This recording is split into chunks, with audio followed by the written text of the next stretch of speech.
enlightened life, unlock inner serenity.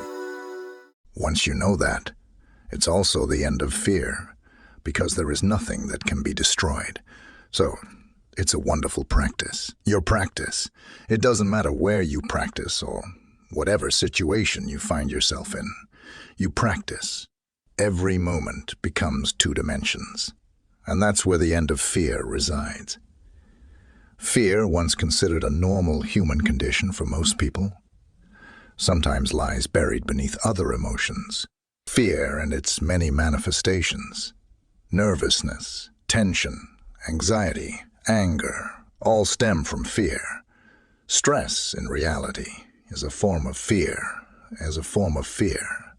as are many other emotions. It's quite normal. It's all fear. But why is it all fear? You might ask. Well, it's because once you truly understand this, fear loses its grip. It ceases to control you because there is nothing to be destroyed. This profound insight is at the heart of teachings like A Course in Miracles, which starts with the following words: nothing real can be threatened. Nothing unreal exists. Herein lies the peace of God. God, of course, is formless, timeless, eternal, unmanifested, a presence both within and beyond our worldly realm. Some of you, as I mentioned earlier, have the ability to step out of your minds and into the present moment.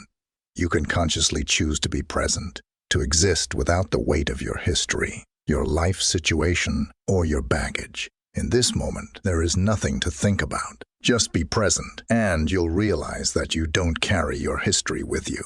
You have a life situation, as does everyone. This encompasses your past, your future, your relationships, your job, your health, your finances, your living situation. Everything that has happened and will happen to you. But remember, your life situation isn't all you are. You are life itself. When your life situation becomes the entirety of your existence, you miss life itself. You may do all the right things, but it won't truly get you anywhere because you've missed life. Life is now, and it's not found in doing. It's in being. Step out of thinking and into the vast stillness, if you can. Realize that not every thought that crosses your mind is gospel. These thoughts are positions, judgments, and stories you tell yourself. It's remarkable how distorted these stories can be, often straying far from reality. The reality is usually much simpler and more benign than the stories we weave. Consider one of the early lessons from A Course in Miracles.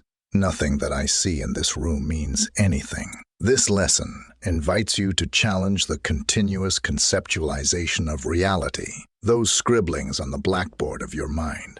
Whatever meaning you ascribe to things is a concept in your mind. By denying this compulsive conceptualization, you erase the conditioning of your mind and arrive at a place akin to the Dalai Lama's state of don't know. Embracing this lesson means moving into a different dimension, a place of spacious emptiness and alertness, no longer trapped in conceptual thinking.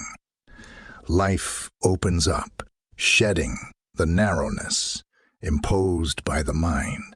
Life becomes spacious because you've found the space within. Life is no longer a threatening place, filled with constant anticipation of the next threat. You enter a dimension where your story doesn't hold you captive. Byron Katie's teachings, for example, emphasize denying your story. You challenge your story's validity, asking yourself, how do I really know this is true? This questioning leads you to the same place as the Dalai Lama's. Don't know. It's a wonderful thing to embrace this state of not knowing. It connects you with a deeper intelligence, unconditioned by the ego's limitations. If you truly need to know something, it will come, arising from the spaciousness of not knowing.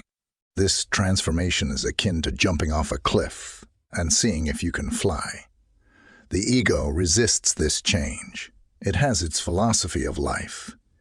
Even if it's limiting, it offers an illusory foothold. Yet, letting go of the ego's distortions allows you to inhabit a different reality. A reality unburdened by the collective human mind's present state of evolution. The collective mind has created the human-made world, filled with problems that seem to arise endlessly. Just as one issue seems resolved, another emerges. It's a cycle that appears to have no end, fueled by the conditioned mind's flawed interpretations. But as you step into spaciousness, into the realm of not knowing, you free yourself from this cycle. Life becomes more than just a series of problems to solve. It becomes an expansive, ever-unfolding journey of discovery and joy and peace. Thank you